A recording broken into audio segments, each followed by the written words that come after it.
Welcome back to my channel. Sorry, இது நம்ம channel. இந்த vlog நம்ம எங்கே வந்திருக்கோன்னு பார்த்தீங்கன்னா, நீங்கள் வந்து நாமக்கல் அல்லது சேலம் டிஸ்ட்ரிக்ட் இருந்தால் உங்களுக்கு தெரியும். அதாவது நாமக்கல் டு சேலம் போகிற ஹைவேல ராசிபுரம் அப்படிங்கக்கூடிய ஒரு இடம் இருக்குது. அங்கே வந்து ஆர்டிஓ ஆஃபீஸ்க்கு ஆப்போசிட்டில் கேஎஸ் ஃபேமிலி ரெஸ்டாரண்ட் ஒரு தாபாவுக்கு தான் வந்திருக்கிறோம். இப்போ ரீசெண்டாக தான் இது வந்து ஸ்டார்ட் பண்ணாங்க.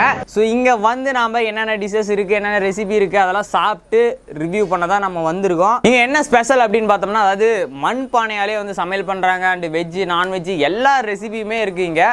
ஸோ நாம் வந்து இப்போ நான் வந்து என்ன ஆர்டர் பண்ணியிருக்கேன்னா, பாம்பே சிக்கன் அப்படின்னு ஒன்று ஆர்டர் பண்ணியிருக்கேன். ஸோ அது எப்படி இருக்குது அப்படிங்கிறத சாப்பிட்டு பார்த்துட்டு ரிவ்யூ சொல்லலாம்.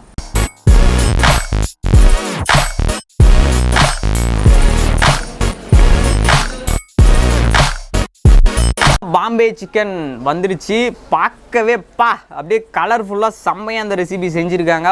நாக்கு ஊறுது பார்க்கும்போதே செம்ம பசியில் இருக்கேன். சாப்பிட்டு பார்த்துட்டு எப்படி இருக்குதுன்னு சொல்கிறேன். மேலே என்னமோ பார்த்தீங்கன்னா அப்படியே டொமேட்டோவை வந்து அழகாக வந்து ஒரு ஃப்ளவர் மாதிரி அழகாக அந்த கலர்ஃபுல்லாக வந்து செஞ்சு கொடுத்துருக்காங்க. மேலே வந்து பார்த்திங்கன்னா ரவுண்டாக ஆனியனை வந்து நல்லா பாயில் பண்ணி இது ஒரு டிசைனாக வச்சு தந்துருக்காங்க. அண்ட் ஃபைனலாக பார்த்திங்கன்னா நம்ம பாம்பே சிக்கன் கையில் எடுக்கும்போதே நல்லா க்ரன்ச்சியாக அந்த சாஃப்ட்னஸ் தெரியுது.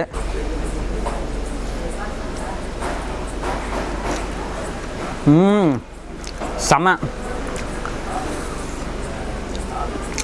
டேஸ்ட்டு செம்மையாக இருக்குதுங்க. நிச்சயமாக டேஸ்ட் வந்து வேறு லெவலாக இருக்குது. அதோட வந்து அந்த டிஷ்ஷை பார்க்கும்போதே பார்த்தீங்கன்னா கலர்ஃபுல்லாக வந்து அந்த டிசைனிங் வந்து ஒரு டொமேட்டோ வந்து ஒரு ஃப்ளவர் மாதிரி வச்சு அந்த ஆனியனெல்லாம் வந்து அதை பாயிலில் போட்டு ஒரு டிசைனிங்காக வந்து கொடுத்துருக்காங்க.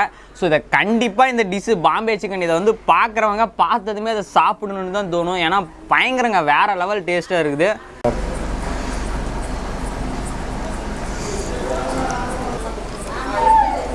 கேமராமேனுக்காரங்க எச்சி ஊறுது விட்டுட்டு சாப்பிட்றியடா அப்படின்ட்டு. ஸோ வேறு வழி இல்லை, கேமரா இப்போதைக்கு அவன் தான் எடுத்தாகணும்.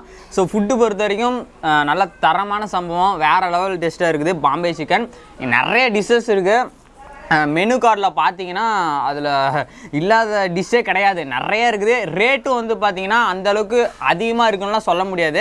ஒரு பட்ஜெட் ஃபேமிலி வந்தால் கூட நல்லா அவங்க எந்த அளவுக்கு வேணுமோ அந்தளவுக்கு தாராளமாக வந்து சாப்பிட்டுட்டு போகலாம்.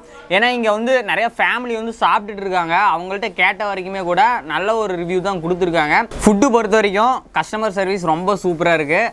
ஸோ இங்கே பார்த்தீங்கன்னா இங்கே நிறைய குடில் இருக்குது. குடில் தானே அது பேர். ஓகே, அங்கே நிறைய குடில் இருக்குது. நீங்கள் ஃபேமிலியோடு வந்தீங்கன்னா நீங்கள் தனியாக அந்த குடியில் வந்து உட்காந்துக்கலாம். ஒரு 5 பேர் 6 பேர் வரைக்கும் ஒரே இடத்துல உட்காந்து சாப்பிட முடியும். ஸோ ஃபேமிலியோடு வந்தீங்கன்னா எக்கச்சக்கமான டிஷ்ஷு இருக்குது. என்ன செம்மையாக இருக்குது. கேமராமேன் வேறு எச்சு ஊறிட்டே இருக்குதுன்னு நினைக்கிறேன். சான்ஸே இல்லை, வேறு லெவல். காரம் வந்து ரொம்பலாம் இல்லை, காரம் ஓரளவுக்கு லிமிட்டாக இருக்குது. அண்ட் அந்த டேஸ்ட்டே டிஃப்ரெண்ட்டாக இருக்குது. நாம் நார்மலாக சிக்கன் 65 இந்த மாதிரி வீட்டில் செய்கிறதெல்லாம் வந்து பார்த்திங்கன்னா அது வேறு டேஸ்ட்டு. இந்த பாம்பே சிக்கன் வந்து இது தனி டேஸ்ட்டாக தான் இருக்குது. அந்த டிஃப்ரெண்ட்டாக செஞ்சுருக்காங்க. இதை இதிலே பார்த்திங்கன்னா கொஞ்சம் அந்த கிரேவி மாதிரி இருக்குது. அதில் அந்த சிக்கன் பீஸ் இப்படி நல்லா ஸ்ப்ரெட் பண்ணி சாப்பிட்டோம்னா இன்னும் ரொம்ப நல்லா டேஸ்ட்டாக இருக்குது. செம்மையாக இருக்குது. நம்ம கூட ஒரு அண்ணா வந்து ஆல்ரெடி சாப்பிட்டுட்டு இருக்காங்க. அவங்கள்ட்ட வந்து ஒரு ஃபுட் ரிவ்யூ கேட்கலாம். ஆனால் இப்போ நீங்கள் என்னென்ன டிஷ் வந்து இங்கே ஆர்டர் பண்ணியிருக்கீங்க?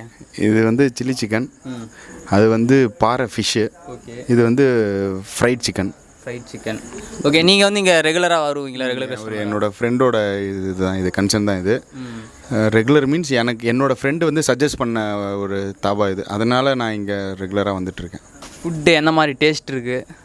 நல்லா இருக்குது. ஒரு ரீசனபிளான ரேட்டு, ரீசனபிளாக இருக்குது. ஓவராலாக வந்து வெளியே எப்படி வந்து கன்சர்ன் பண்ணுறாங்களோ அதே ரேஞ்சுக்கு ஓவரால் ஒரு பட்ஜெட் ஃபேமிலி வந்தால் கூட நல்லா வந்து தாராளமாக சாப்பிட்டு போகலாம். அந்த மாதிரியும் சஜஸ்ட் பண்ணுறாங்க. ஃபேமிலி வந்து லேடிஸ் தனியாக, ஜென்ட்ஸ் தனியாங்கிற மாதிரியும் அவங்க சஜஸ்ட் பண்ணிகிட்டு இருக்காங்க. நல்லா இருக்குது. ஒன்றும் பிரச்சனை. ஓகே.